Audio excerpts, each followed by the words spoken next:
You've probably seen a lot of stories about wild animals attacking humans, but today's story is the complete opposite. It all starts at a zoo, where a group of hunters breaks in and steals a tiny lion cub. They lock the little guy in a cage and load him onto an airplane. Now, let's meet Alma, a 25-year-old woman with a dream of becoming a pianist and a heart full of love for animals. She's traveling to a special island that once belonged to her grandfather. He had adopted her when she was young, and after he passed away, he left the island to her. When Alma arrives, her Uncle Joe is there to welcome her. There's a beautiful house on the island, and Alma decides to spend the night, feeling a wave of nostalgia. That evening, she watches old videos of her grandfather, and it gets pretty emotional. In one video, he talks about a mysterious female wolf named Snow who appeared on the island years ago. He and Snow formed an incredible bond, and he tells Alma that she should try to find Snow and become her friend, too. As fate would have it, that very same night, the plane carrying the lion cub crashes on the island during a storm. Alma hears the loud crash and gets spooked. She heads outside to investigate, but the island is huge and she can't find anything in the dark. The next morning, two men, Charles and Eleanor, show up on the island. They own a wolf park and are there to capture Snow. They set up traps and Snow actually gets caught. But she's a clever wolf. Before they can get to her, she chews through the net and escapes. While running for her life, Snow ends up on the other side of the island, right where she runs into Alma. At first, Alma is terrified. I mean, who wouldn't be?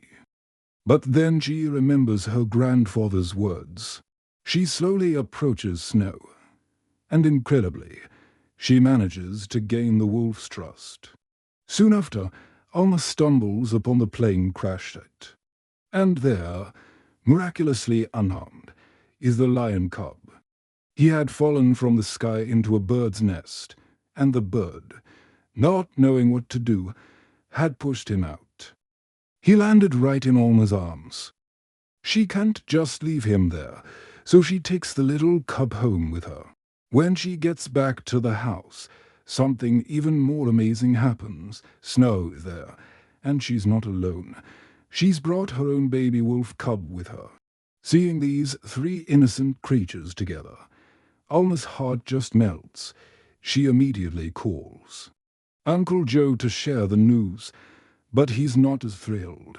He warns her that keeping wild animals is incredibly dangerous and insists she hand them over to a zoo. He also mentions that zoo officials will be searching for the missing lion cub. Sure enough, the next day, animal control officers arrive. Alma knows they can be cruel.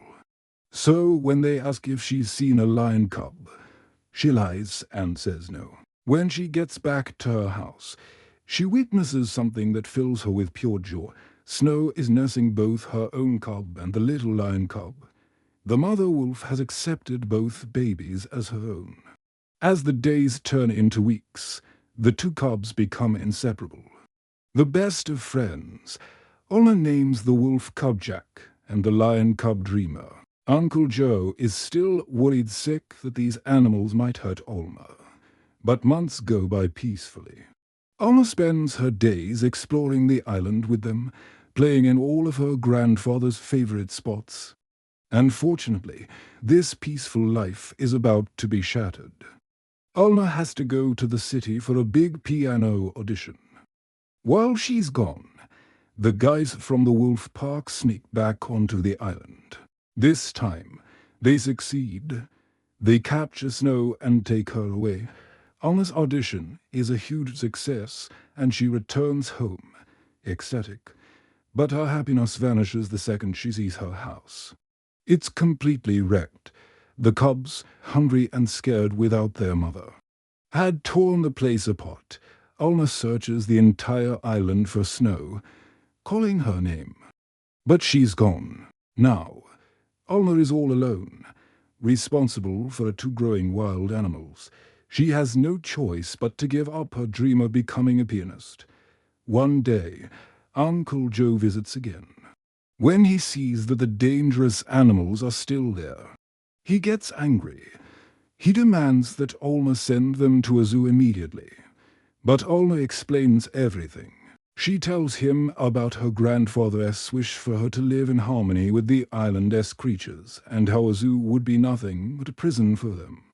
Finally, Uncle Joe understands. He hugs her, and from that day on, he helps her. Their lives now revolve around caring for Jack and Dreamer. Alma pours all her love into them, and they love her right back. A year passes. The cubs are now huge. Uncle Joe brings meat from the city, but he's too scared to get close to them. He keeps warning Alma that living with a full-grown wolf and lion is just too dangerous, but she refuses to abandon her boys. Then, one day, a man and his young daughter approach the island in a boat. Seeing the strangers, Jack gets excited and runs toward them. Alma tries to stop him, but in her haste, she trips over a rock, hits her head hard, and loses consciousness. The man and his daughter don't even notice what happened. They just turn their boat around and leave. Jack and Dreamer rush to Alma's side. They nudge her, lick her face, and desperately try to wake her up. When she doesn't move, they start to howl and roar, their cries echoing across the island for us, hoping someone, anyone, will hear them and come to help. But no one comes as night falls. The wolf and the The next morning, Uncle Joe tried calling Alma several times. When she didn't answer, a wave of panic washed over him. He knew something was terribly wrong. Fearing the worst, that wild animals had attacked her on the island, he rushed over, even calling animal control on the way. But when he arrived, the scene that greeted him was not what he expected. He found Alma unconscious, with Jack and Dreamer curled up beside her, guarding her and keeping her warm. A profound sense of regret filled Uncle Joe. He realized the depth of his mistake. Alma was rushed to the hospital. The doctor's words sent a chill down his spine. If it hadn't been for Jack and Dreamer keeping her warm through the cold night, she likely wouldn't have survived. But the story took a tragic turn. Animal control had already captured Jack and handed him over to Charles, who quickly identified him as Snow's lost cub. Meanwhile, Dreamer was sold to a cruel man named Alan, who ran a rundown zoo. Alan was known for his brutality, often beating his animals into submission. His son, Ruffa, however, was the complete opposite. He had a kind heart and instantly formed a bond with the terrified lion cub. Within days, Dreamer's life descended into a nightmare. Drugged and forced to perform circus tricks, the once free lion was broken by the cruelty of humans. His only comfort was Ruffa, who would sneak in to comfort him, offering a small glimmer of kindness in his dark world. Back at the hospital, the moment Alma regained consciousness, her first words were for her friends. "Where are Jack and Dreamer?" With a heavy heart, Uncle Joe had to tell her the devastating truth. As soon as she was discharged, Alma stormed into the animal control office. They told her Jack was at a Wolf Park, and Dreamer was with a circus. Alma's grief turned to fury, and she began shouting at the officers, but Uncle Joe managed to calm her down. Desperate for any good news, she called Ollie to check on Jack. He reassured her that Jack was safe, happy, and even making new friends at the Wolf Park.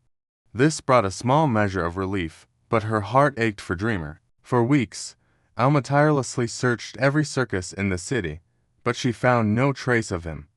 Meanwhile, Dreamer, now known as the Star Lion, was famous. One day, his circus tour brought him near the Wolf Park. In a moment of pure chance, Jack caught Dreamer's scent. He recognized his childhood friend instantly. Using his incredible intelligence, Jack engineered a daring escape from his enclosure. Ollie, witnessing this, was astounded. He knew Jack wasn't just running. He was running towards something important. Jack cleverly found his way to the circus and managed to free Dreamer from his cage. After months of painful separation, the two friends were finally reunited, playing together with pure joy. When Alan discovered Dreamer was gone, he flew into a rage and grabbed a tranquilizer gun. His son, Ruffa, pleaded with him to stop, but Alan shoved him aside. Worried for Dreamer's safety, Ruffa secretly followed his father. Alan called Ollie, and they quickly realized Jack and Dreamer were together. This sparked a city-wide alert. Animal control was deployed to hunt them down. When Alma heard the news, she was terrified. But Ollie gave her a sliver of hope. A tracker had been placed inside Jack. Their last known location was near a forest. Alma and Ollie immediately set out to find them. The situation escalated when the animals were spotted in the city, leading police to issue shoot-on-sight orders. Jack and Dreamer finally reached the forest, but Alan and Ruffa were close behind. Alan took aim and fired a tranquilizer dart at Dreamer. In the selfless act of loyalty, Jack leapt in front of his friend, taking the dart himself and collapsing to the ground. This sacrifice gave Dreamer the chance to escape. As Dreamer fled, Ruffa rushed to Jack's side, removing his jacket and administering medicine to counteract the tranquilizer. Later, at a nearby bar, Ollie and Alma arrived. Alan lied, claiming he knew nothing. But the clever Ruffa, pretending to use the bathroom, secretly told them the truth. He led them into the forest where they found Dreamer, who then guided them to a hut where Jack was recovering. Just as they arrived, Jack's eyes flickered open. He was safe. Thanks for watching. Just as things seemed to be settling down, a sudden noise made Alma's heart stop. She suspected the police were closing in. There was no time to think. Alma knew the only way out was a hidden path she had prepared. She rushed Jack and Dreamer towards it, telling them to run and not look back. To reach the safety of the island, they had to cross a wide, fast-flowing river. It was their only chance, the only way to escape what was coming. But there was no bridge, no boat. They would have to swim. Jack, brave as always, didn't hesitate for a second. He leapt into the cold water and started paddling for the other side. But Dreamer was terrified. He stood at the river's edge, trembling, paralyzed by his fear of the water. Alma pleaded with him, her voice filled with desperation. "Dreamer, you have to come. We can do it together." But her words were lost to the wind. Dreamer turned and bolted back into the dense forest, disappearing from sight. As Alma and Jack fought against the strong current, the sound of gunshots echoed through the trees. Alma's world shattered. She was sure those shots were meant for Dreamer, that he was gone forever. The thought was unbearable, but she had to keep swimming, for Jack's sake. When she finally dragged herself onto the island shore, exhaustion and grief washed over her. She collapsed, sobbing uncontrollably for the friend she thought she had lost. But then, through her tears, she saw a figure emerge from the water. It was Dreamer. He was alive, soaking wet and tired, but alive. It turned out he hadn't run away in fear. He had bravely gone back to create a diversion, leading the police on a wild chase away from the river, giving Alma and Jack the time they needed to escape. Seeing him safe, the sadness turned into pure, overwhelming joy. Their family was whole again. To celebrate this incredible reunion, Alma held a small party. The sound of her piano filled the air, a melody of relief and happiness. Jack and Dreamer, our two heroes, were finally safe. As the music played, Alma began to share their story, a tale of courage, sacrifice, and unbreakable friendship. It was a beautiful story that reminded everyone there what it truly means to be a family. Thank you for listening. If this story touched your heart, please like and subscribe for more.